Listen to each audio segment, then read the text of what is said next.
Hello, everybody, and welcome to another episode of the Oxford Business Insights podcast. Today, we're going to be talking to Kate Rumsey, who's the managing director of Rumsey's Handmade chocolates, based in Tame, and we're going to be talking about craftsmanships to modern business leaderships. So, Kate is going to tell us a story from going from kitchens in Oxford through to creating chocolate cafés, blending tradition and modern tastes, and the business is now led by Kate, to describe as a modern generation director, bringing chocolate making into digital age. Kate, welcome to the Oxford Business Insight podcast, and thank you for your time. Thanks, Nick. Excellent. Well, look, Kate, I always like to start with finding out a little bit about the person. So tell us a little bit about your upbringing and education and what you did before you came into Rumsey's. Yeah, absolutely. So I grew up in Buckinghamshire, just over the border. So relatively local. Actually went off to Bath University, where I studied business management predominantly because I didn't really know what else to do, not because I had a big desire to kind of be a business manager in future, but turns out it was pretty useful in the end. But after that, I actually pursued a career for about a decade in marketing. So I worked for some marketing agencies in London, and then went in-house at Unilever. Very good. Worked, on some big FMCG brands there. And it was, about just over 10 years ago now, just after I had my first child. I think it's a kind of regular story in kind of going back into kind of big corporate world. My role was a kind of full-time role based in central London, by which point I was living in Tame in Oxfordshire. So the commute was huge. And I enjoyed my job, but it just felt like the right time to do something different, I guess. And theoretically wanting some more work-life balance, which maybe didn't happen, but I guess wanting to, if I was going to be away from my son and then my daughter eventually, wanting to do something that I was more passionate about, that I felt kind of more personally invested in.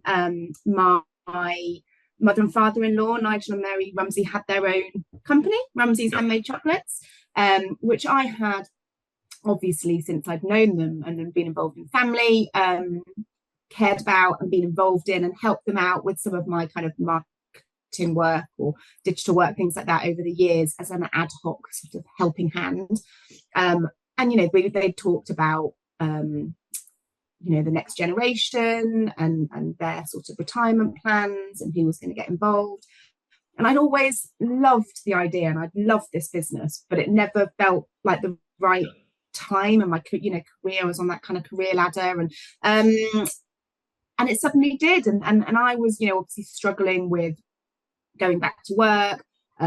My job was actually being moved at the time to the European head office in Rotterdam, and there was a lot going on, and they as kind of supportive family members sort of asked again, basically, maybe now's the right time, would you be interested? And I thought, why not? Yes, this is what I really want to do. So why not give it a shot? And I sort of gave myself a year or so thinking, let's get involved and see how it goes, and never look back. The only time I look back is when I have IT problems and I miss my IT department a lot.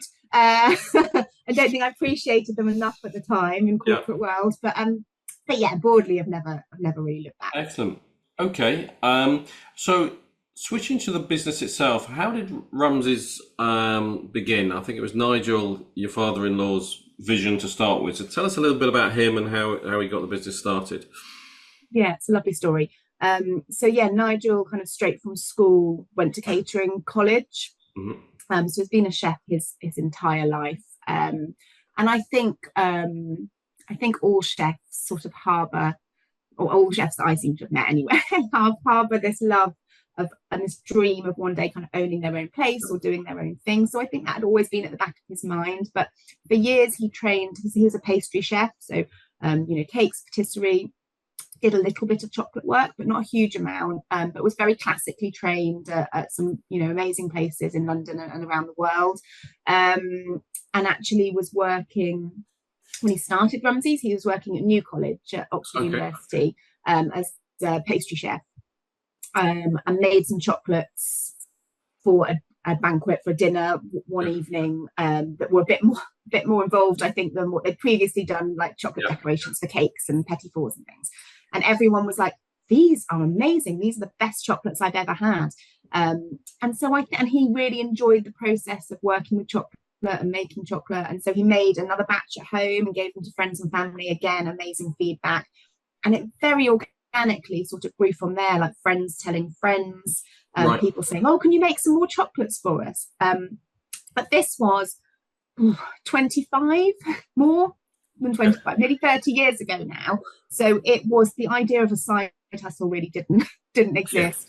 The idea of working part-time, especially being a man, even 30 years ago, and being the main breadwinner and working part-time and having a side hustle, that and there was no internet, there was no social media, like it really didn't exist. So I think it was really forward-thinking. I think it was a great fortuitous thing that he was working at Oxford Universities and somewhere that was also quite forward thinking, because they allowed him to work part-time. So he dropped down, 1 day a week to begin with, 2 days, literally from the kitchen at home in Aylesbury, again, just in Buckinghamshire, making chocolates. And again, there was the artisan movement hadn't really started massively yet. There was no lovely farmers markets to go to. There was no websites to sell through and things like that. So he would make his chocolates and literally take them to like the Bucks County Show, the Oxfordshire, like the Tame County Show, the school Christmas bazaar, like,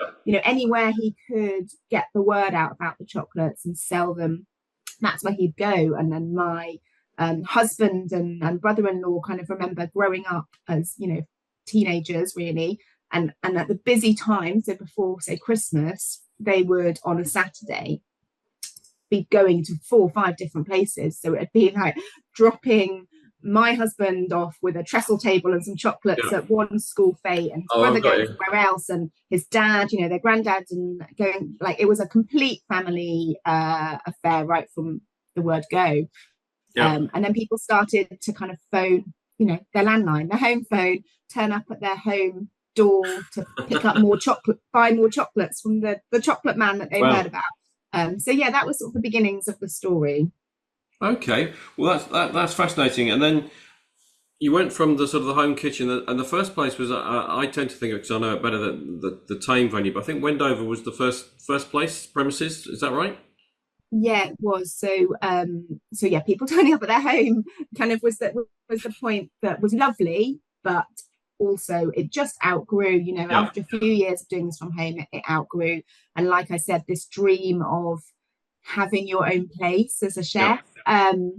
So they opened our Wendover chocolaterie on Valentine's Day 2004. So we've just celebrated 21 years on Wendover High Street.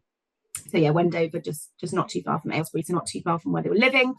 And the idea being that it was somewhere to make chocolate and sell chocolate, but actually it was also more than that, because they loved when people did turn up at their house, that people would be like, oh wow, because they'd be making, Nigel would be there making chocolates in the kitchen, and they'd maybe sit and have a cup of tea or coffee and talk to him about what he was making and watch him work, and then take their chocolates away that they'd come to buy. And so wanting to keep some of that, obviously he was a patisserie chef, and so also wanted to kind of make cakes and make it all just this really wonderful special environment. So when they opened in Wendover, it was sort of part production area, part retail shop, but also part cafe or chocolaterie, as we've always called it. Excellent. And so you came into the business, and sorry, when was Tame opened? When did you move? We just celebrated 18 years in Tame, so not long after. A few years after we opened in Tame as well. Very good.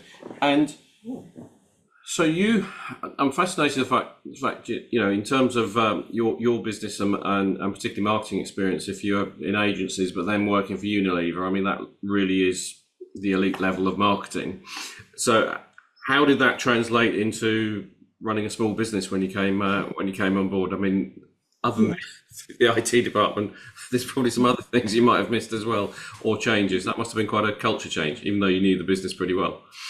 Oh yeah, it was huge. And I think that my last kind of couple of roles within Unilever were like global marketing roles. Right. And I spent my time basically working 5 years out, talking to the local teams in countries about strategy and getting them on board with the direction of the brands and things like that. Yeah.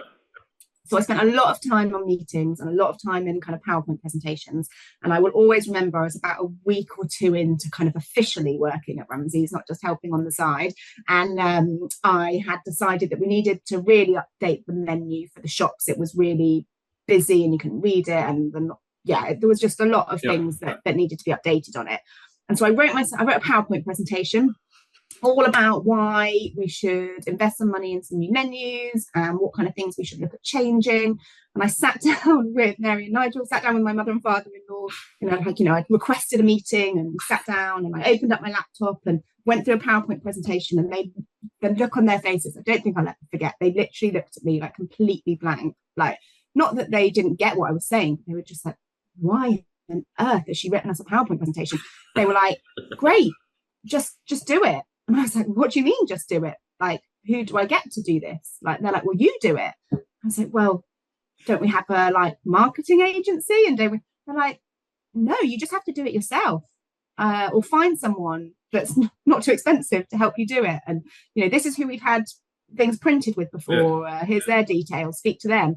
And just this like, oh yeah, this is a different world. Like, and isn't that freedom amazing? But also, isn't that freedom really scary when you've come from a world where you have to write a business case and you have to have it signed off by 20 people and you go through 20 iterations before you get there? To have that kind of control to go, I've had a great idea and I can just do it, is wonderful. But it's definitely a transition. One of the other first things that I did when I started was built. So we had a really, really basic website. You couldn't view it on mobile phone. You couldn't, this is 10 years ago. It was just a one-page kind of website. And I was like, right, we need a better website. You need to be able to view it on mobile. We want to be able to like sell our products online. Cool. Off I go. By this time I hadn't written a PowerPoint presentation. I was like, right, I need to do this. And I just built it myself. And I went on to Shopify and I built it's the first website I've ever built, even though I'd done loads of digital marketing for all these big brands. Yeah. I'd never done it myself. And as a reflection, I was like, oh, wow, I should have done this years ago. I would have been such a better client and colleague and, everything in my marketing career if I'd have done this myself, because it was all theoretical and it was all me writing a brief to somebody else.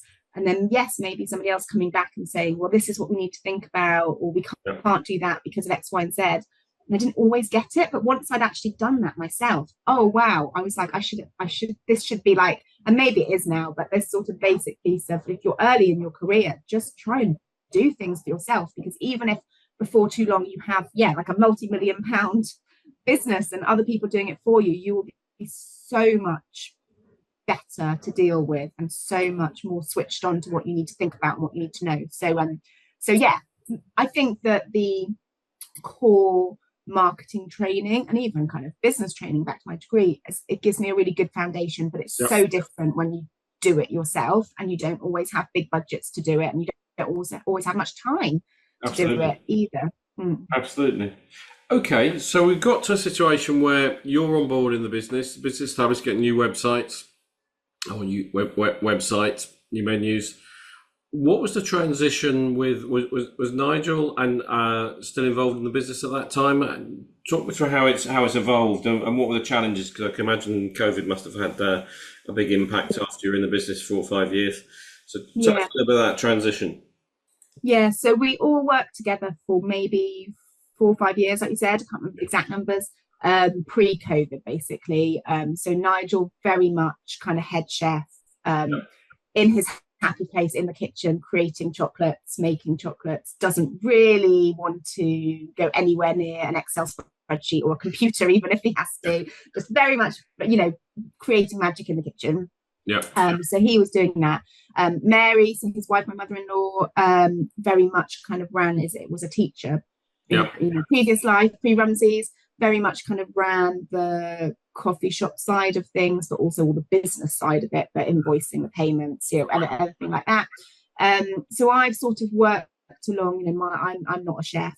So whilst I spent some time with Nigel and his chefs, kind of understanding our products and how they're made, and having a basic understanding to be able to do certain things, most of my time over the first few years was spent with Mary, kind of learning about the business, but also just being able to add my inputs and changes into it.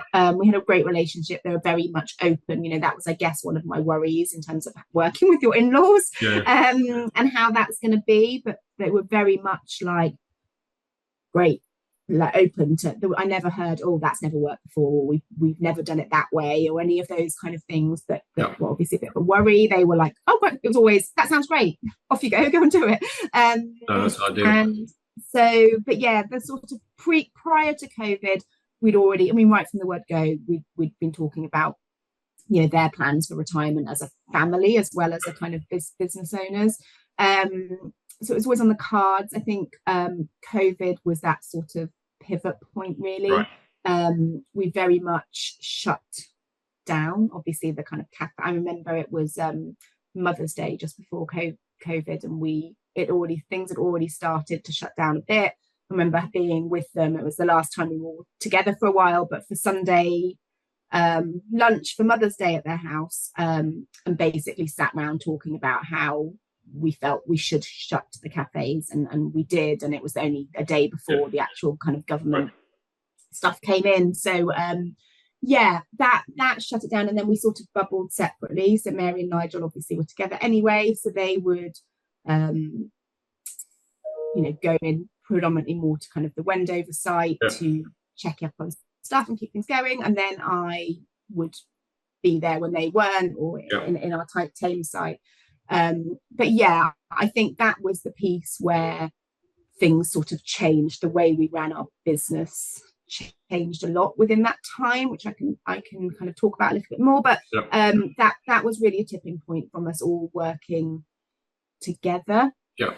For me, really, but then taking that step back, that sort of came a bit naturally during COVID. Can I just ask one question, Kate? Obviously, you're very heavily involved in the business.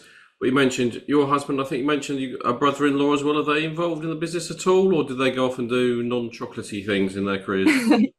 Yeah, no, they are doing non-chocolatey things. So they are involved as it's a family business, but not day-to-day. But not in operational. Yeah. Okay.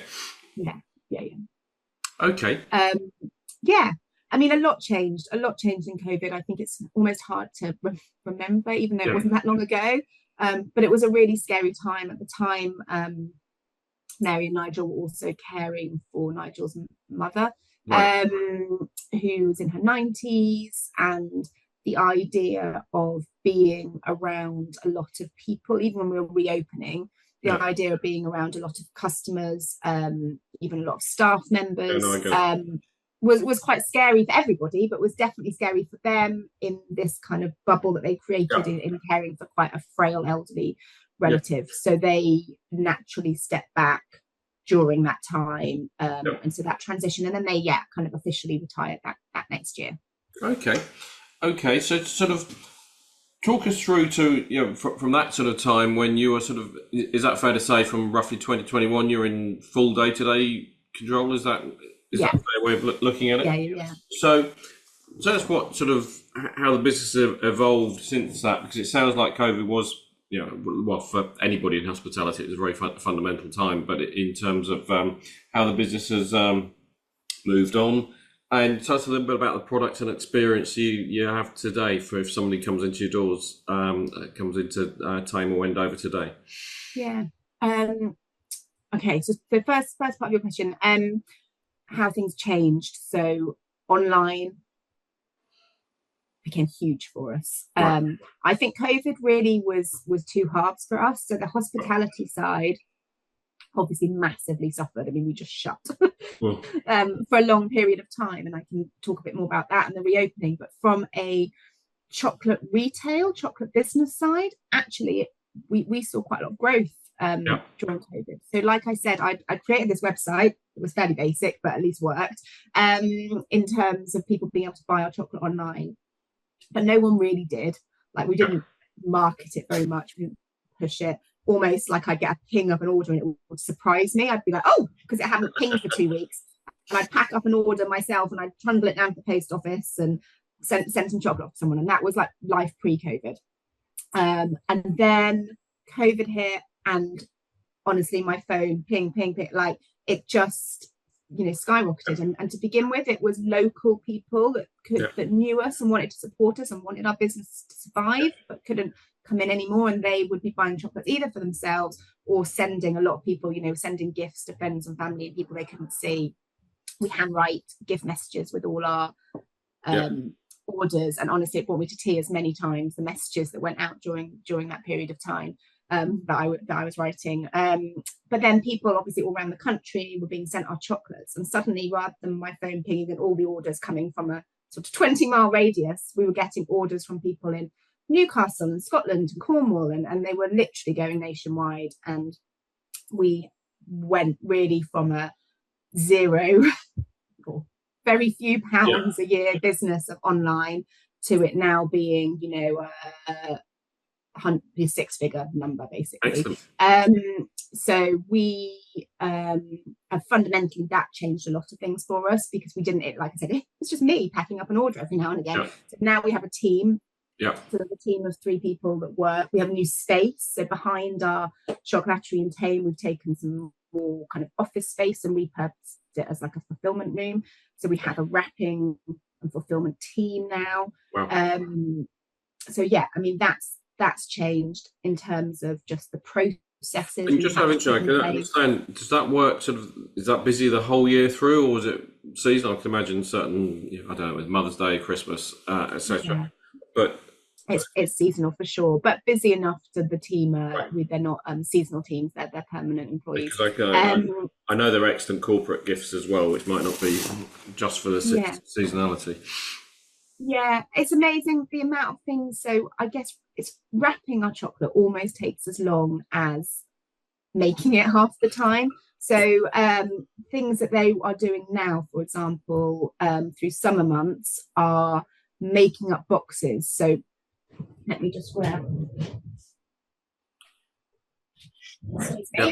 So this is one of our like core products, this box of chocolates. So the chocolates are like fresh cream chocolates. They're made only a few weeks before being eaten. But one of the things the team are doing now is these boxes, lots of the boxes come flat packed. So they'll spend time making up boxes, ready to go. Making up at the moment, making up advent calendar boxes, things like that. So there's so many jobs that are done through the quieter months. Chocolate season really runs. We kind of start to up our busyness and levels from about September. Then we hit Halloween, we hit advent calendar season in sort of November.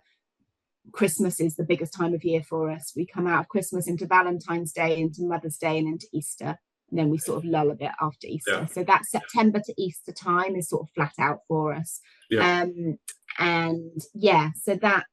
that's sort of very much more seasonal. We've also, I think it's rebalanced. One of the goals we had around the time of COVID, I really wanted to go back to our roots and focus on chocolate. So I think over the years, we'd almost lost our way a little bit. Like we'd opened with like Nigel's kind of vision for the chocolate shop, strict kind of part cafe, part chocolate shop.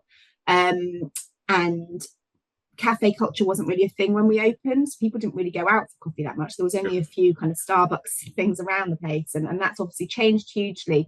And so people coming in, we had a very small menu. It was very much focused on chocolate and sweet treats and just having a coffee while you watched. And it grew because customers came in and were like, oh, can you have anything for breakfast? Oh, can we have a cheese toasty? Can we have this, that, and the other? And suddenly we had a huge cafe menu by the time we closed for COVID. And And I think that as well, that kind of stopping, we're open 7 days a week. The only days we shut are Christmas Day and Boxing Day. We just didn't stop. And so we didn't have that space to reflect. And so when we stopped for COVID, that's when I first had that time and that space to look at what we would sort of become and go, this isn't what we were trying to do. This is not how I see the business kind of growing in the future. I had a big sign above my desk which was just my attic at home, which just said, what has scrambled eggs got to do with chocolate? Right. And that sat there for months, because when we reopened after COVID, we made a huge decision to remove all the savoury food from our menu. It was about 20% of our takings. Right. Oh, wow. So it was huge. It wasn't a little add-on. It was huge. And we took all the savouries, including scrambled eggs, off the menu, and reopened. And during this time, obviously, at the same time, the chocolate business has really increased. So the kitchen space that we were using to make cheese toasties and scrambled eggs was now busy making chocolates. Our chefs, quite often what happened is we'd employ chocolate chefs and they were great and really talented, and then they'd end up having to make scrambled eggs because we had lots of orders on or whatever. So our chocolate chefs are now kind of loving life, doing the job they're supposed to be doing, being really busy and creative, making chocolates, and it just wasn't going to work anymore, and it wasn't the direction we wanted to go in. But it very much changed. We still now, 5 years later, have people coming in going, oh, I wish you'd do scrambled eggs again. Oh, I wish you'd bring your sandwiches back. Oh, don't you do those anymore? Like, probably daily we have customers still saying that to us, and I try and explain that we didn't take them off because they weren't good. We took them off because it's not the direction that our business wants to grow in, and it's not true to the roots of what we're about. And there's other great places to go in and get that savoury food. So, but it's still a daily conversation with people 5 years on about the direction we're kind of going in and why.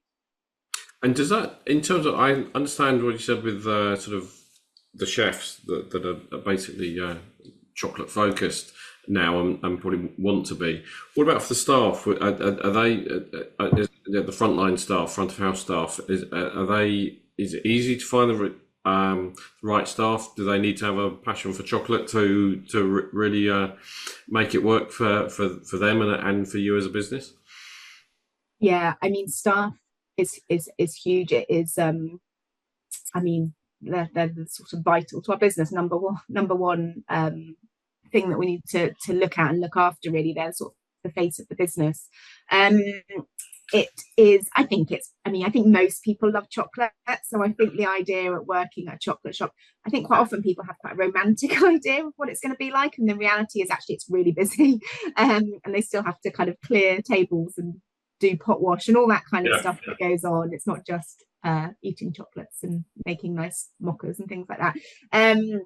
But our team are great. It's really quite hard because I think quite a lot of people come in thinking it's going to be almost like another hospitality job that they might have had, but it's not, because there's so much chocolate knowledge we need people to know, because they're selling the chocolates and the product as well as taking orders from kind of the cafe side of stuff. So we often forget when new people come in and have to work quite hard at gradually kind of training them up, that it's not just about being able to make a coffee. You also need to, you've got a range of over 40 different chocolates that you need to be able to talk about and serve to customers, and ask their questions, weird and wonderful questions about chocolate, and then try and answer as many as you can. And so I think staff, it goes in waves really with staffing. We've had times that it's been a real struggle to get people and get good people, but broadly we're a family business, and that kind of, we want that to extend through to the way it feels to be part of it. Team. And I think we are rewarded, we look after people well, and we're rewarded with a lot of loyalty. We've got a lot of our staff members that have been with us a long time. The manager of our Thames shop has been with us since the day we opened 18 years ago. She's brilliant. Our head of production now, who was Nigel's number 2, and now he's retired, kind of heads up all things kind of chocolates and cakes, has been with us, for nearly 20 years as well. We have employed whole families. At the moment, we've got a dad and his daughter that works for us. We've employed you know, three siblings from the same family over a Right. 10-year period, you know, quite often. And it's something I'm really proud of, that people want to work for us, that we have people that go off traveling and want to come back, or that go to uni and still, you know, it's great for us because our busy times, Christmas and Easter, often that's university holidays, and people want to come back and want to come and work for us. We've had people that have gone off, that have worked Saturday jobs for us and have gone off and, you know, got their sort of career job after university and still come and work a Saturday afternoon on top of their Monday to Friday, just because they love working with us. Oh, wow. You know, like, it's those kind of things that we're really proud of. When we had a big retirement do for Mary and Nigel, people came back that had worked for us, you know, more than a decade ago. We invited all kind of old staff, and loads of people came back. And hearing everyone talk so fondly about their time at Rumsey's, it's really special. Very good. Okay. One thing I'd like to ask you about is there's always been an element, from where you described Nigel starting off in his kitchen, a theatre element and people watching what's doing. I know you do some sort of training workshops or learning experience. So talk to us a little bit about not so much the cafe products or the boxed chocolates that you do, but how people can experience chocolate making for themselves. Yeah. So I think experience is a really important word. I think the high street is massively changing. And what we've always tried to do is create an experience. And I think that's going to be so important in the future. Like, you don't have to go to the high street anymore. There's not only out of town retail parks, but everyone shops online, right? So I think creating what we have a chocolate theatre. Yeah. So in both of our shops, when you walk in, there is a big glass window, basically, and that's the chocolate work is happening behind that. And our chocolate chefs work and get quickly used to kind of faces pressed up against the window, watching them work. But you see the chocolates being made, like they are made there. They are made in Tame and Wendover. There is no big factory somewhere else. They're not shipped in from China. Like, they are made there on site, and you can watch people work. But I think the key piece as well is experiencing for yourself. So whenever we can, we run chocolate making workshops. So through the summer holidays, we've been doing make your own Wonka chocolate bars for kids, but we do making kind of chocolate truffles, making figurines. And that is the best way for people to experience for themselves what a talent our chefs are and the work that goes into what we do. Because I think sometimes you can see something on shelf and go, oh, that's £20 or whatever, you know, £2, whatever the price is of that item. And it might seem quite a lot. We're a premium product and it's all handmade, and it might feel like it's a lot of money.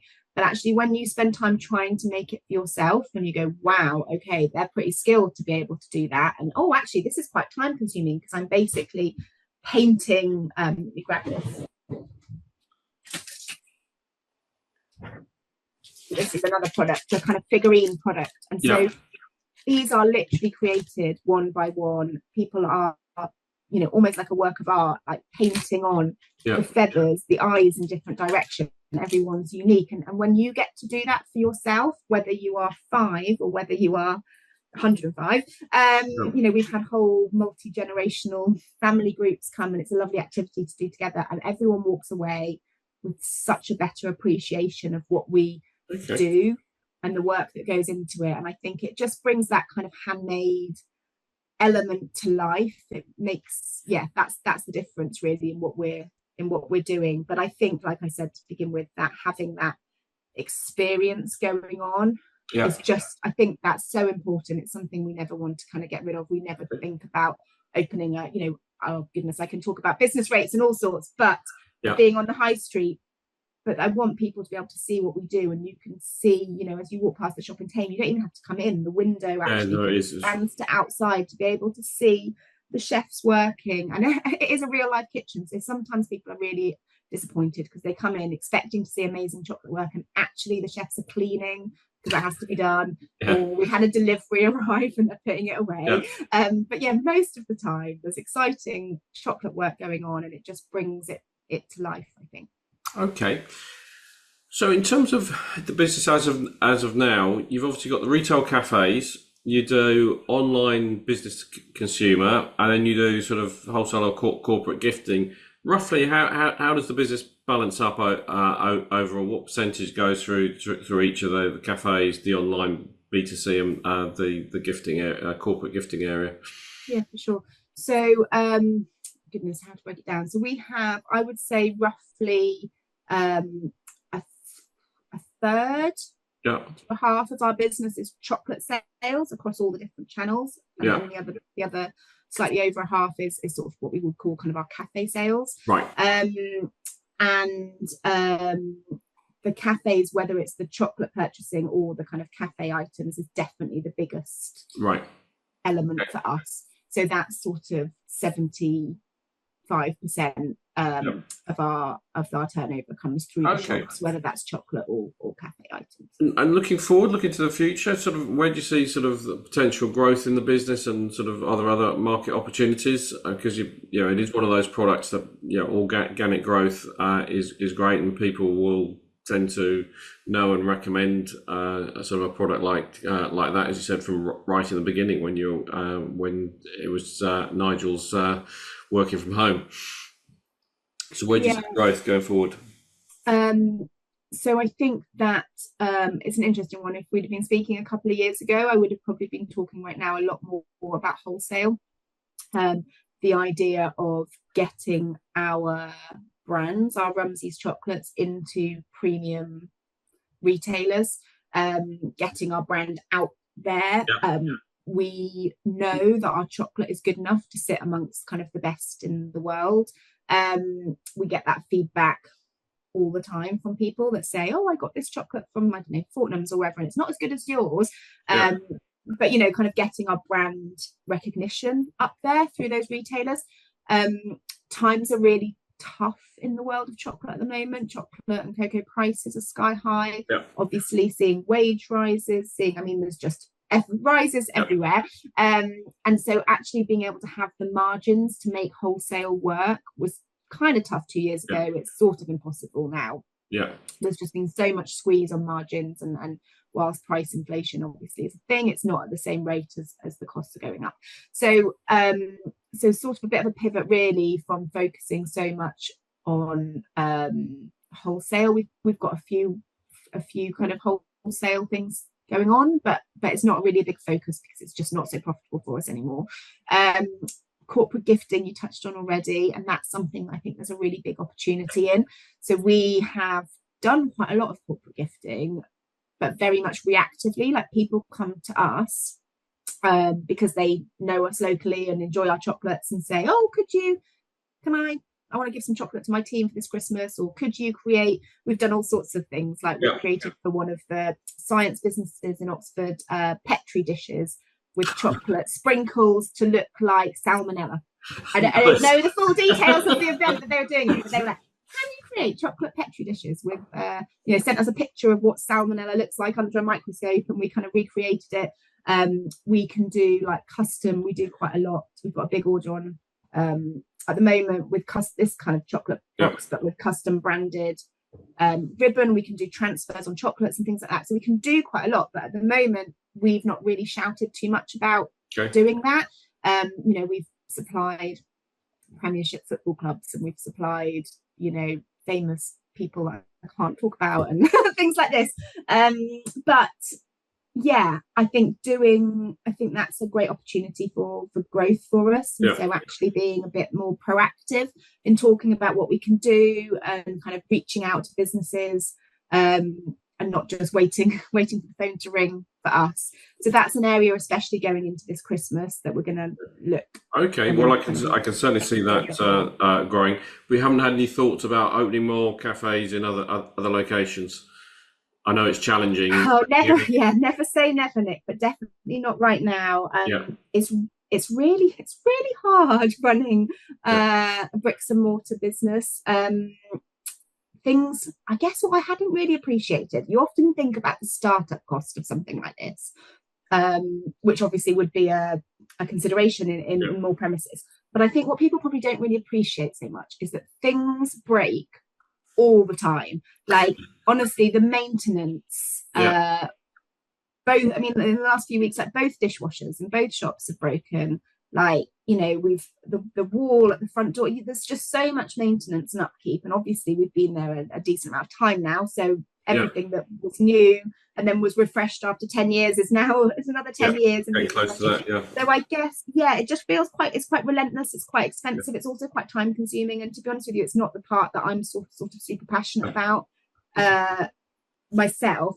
So yes, there definitely, I think, could be opportunity for more shops. We are constantly asked by people, can you open a Rumsey's in Oxford? Comes up a lot, but also Marlow, Beaconsfield, like lots of people, and actually almost some places have kind of approached us because actually from a retail point of view they want a Rumsey's there. And we just, at the moment, I think we've been through there's been so much change, and it's been obviously kind of a bit of a roller coaster from COVID, Brexit, price, inflation, all of this kind of cocoa prices. We're in a place of just needing a bit of stability, needing to ensure that the margins still work and that our business is operating in the most efficient way possible, and that we are kind of true to ourselves and have that sort of magic that we want to create. I also personally, I mean, my kids are still pretty young, they're 8 and 10. Being in two places, as in the two shops, as well as it is hard enough. So I don't think now, but I think there's opportunities. I definitely think that Rumsey's could do well in lots of other places. So I think it's having the kind of finances in place and the having that great team in place to be able to continue what we've built. If my attention is taken elsewhere by opening new premises. So never say never, but it's definitely not in the plan for the next year or so. I get that, and I think people do underestimate the challenge of opening any sort of form of catering, bricks and mortar catering operation is considerable. Okay, one other question, just to touch on, you mentioned cocoa prices, the pressures from energy through to those sort of prices. You also source all your ingredients are sourced locally or English sourced. Tell us a little bit about your supply chain. Yeah. Well, wherever possible, they're sourced locally, and also wherever possible from kind of other family independent businesses.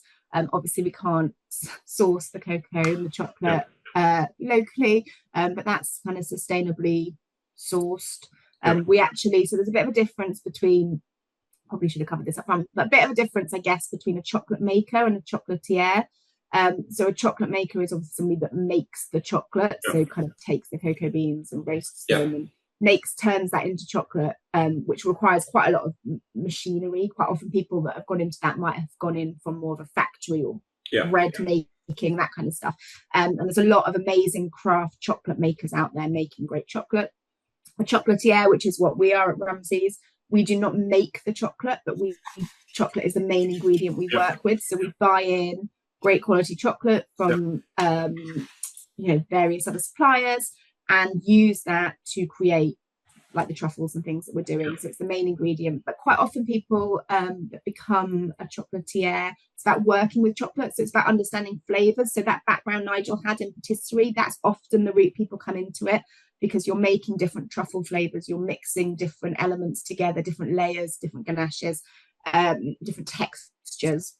And so that's sort of the way in. So we buy chocolate. So making sure that we buy sustainable and great chocolate is really important. The price of cocoa, like you touched on, is really high, and I don't think it's likely to come back down. I think it's been, too low. I don't really want to say too low, but too low for a long time. And I think that it's remembering that chocolate is a luxury. That's how it used to be, and that's sort of the way it's going. And it's not just our prices that have gone up, obviously, even just kind of your mass produced sort of chocolate prices have had to go up. It should be, in my opinion, it should be something that's special. It should be something that people savor, not just eaten on the go and the rack and trainer. It should be something special. And for us, it's about not just the chocolate being special, but the ingredients that go in. So a lot of our chocolates have like a fresh cream ganache in it, and so we use a local like wonderful dairy, Lacey's, and their Guernsey cows that we go and visit, to make, to have a wonderful cream. The fillings that we put into for our chocolates, whether that's pralines, whether that's fruits, again, just wherever we can, sourcing things locally for our chocolates, but also for the cafes. Like, we don't serve Diet Coke. We serve Breckland Orchard Posh Pop drinks that are for like soft drinks. That is another family business. So it's just making those choices, and it's not always possible, like we have to make prices work, we have to stay in business, but wherever we can make that choice to choose something that's sustainable. Moving our packaging is a big focus area at the moment to make it more sustainable, and so wherever we can choose to spend our money in a better way, we want to do that. Okay, well, look, you give us a great view of the story, but as someone who used to go around the world telling brand plans for 5 years out, what's the brand plan for Rumsey's over 5 years out? I don't have a PowerPoint presentation to share on that one. I think that we have been through a lot of transition in the last few years, and we're in a really good place. I've got a great team in place, and we've got a brilliant vision about how we want to make sure that the magic of Rumsey's and making chocolate special is what we know how to do and what we do well, and we're focused on doing the things that we are great at.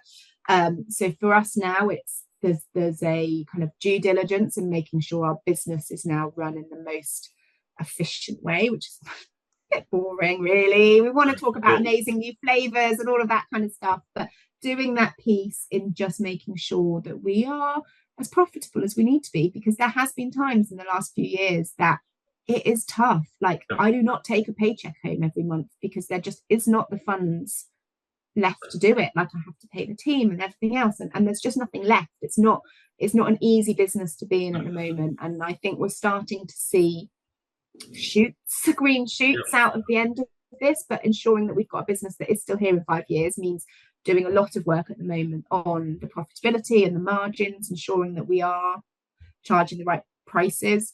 So that's a lot of work that's going on. But I think with that in place, and we're starting to see that come through, that really just that growth in talking about chocolate, getting our message, just being a much more proactive business. I think, whether that's through our online, we've never to this point done any paid advertising, but really rarely much advertising, full stop. It's been a lot of word of mouth and just the social media stuff that I often do at the end of the day when I collapsed on the sofa because I've forgotten to do it for the last 3 days. But being more proactive on our marketing, being more proactive in, like we talked about, the corporate gifting, being more proactive in telling people about the amazing things that are going on in our shops. And I think we've got all the ingredients in place, but what we really need to do in the next few years is tell people our story and tell people. It is a great story. It is a great story, both in terms of the product that goes out there now, the opportunities that you've got.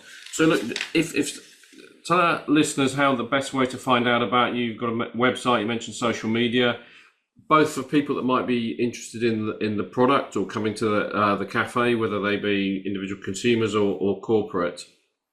But also potentially if they themselves or know someone who might be interested in employment and things. What's the best way of getting in contact with Rumsey's?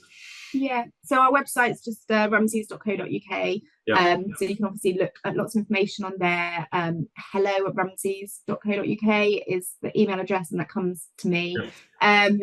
So whether that's for job opportunities, corporate inquiries, or just questions, thoughts, ideas, you can use that to get in contact with me. It's also, I think that's the thing, it's just me. There is a great team behind me, but also if you were on Instagram and we're on Facebook, Rumsey's Chocolates, and again, it's me. So if you're messaging someone on Instagram, you're messaging me. I think it's important. It's a family business. It's my name. It's Rumsey's. It's our name. So it's organic in that it's us answering it, me answering it. So get in touch. Obviously, we'll put the details in the as we put out the podcast. They'll be in there, and I encourage people to sort of follow, subscribe, and share that as well. So look, Kate, firstly, thank you for your time. It's a fantastic story, both your own story and in particular Nigel's story, how he built up this Rumsey's brand, a real success story from Oxfordshire. And I'd summarise in this, Rumsey isn't just about chocolate. It's about sort of community, creativity, carrying on a family's passion into the future. And I love that combination of what Nigel started probably 30 years ago, and your experience from sort of corporate marketing world in a way, and bringing that into a local business that's growing and thriving. I think it's a fantastic story. Really appreciate Thanks, Nick. Well, my children tell me if they don't make it as professional footballers, then they'd like to run Rumsey's when they're older as well. So I feel like I've just got the baton for a while before I can pass it on to the next generation. Sounds fantastic. Well, thank you, Kate. Thanks, Nick.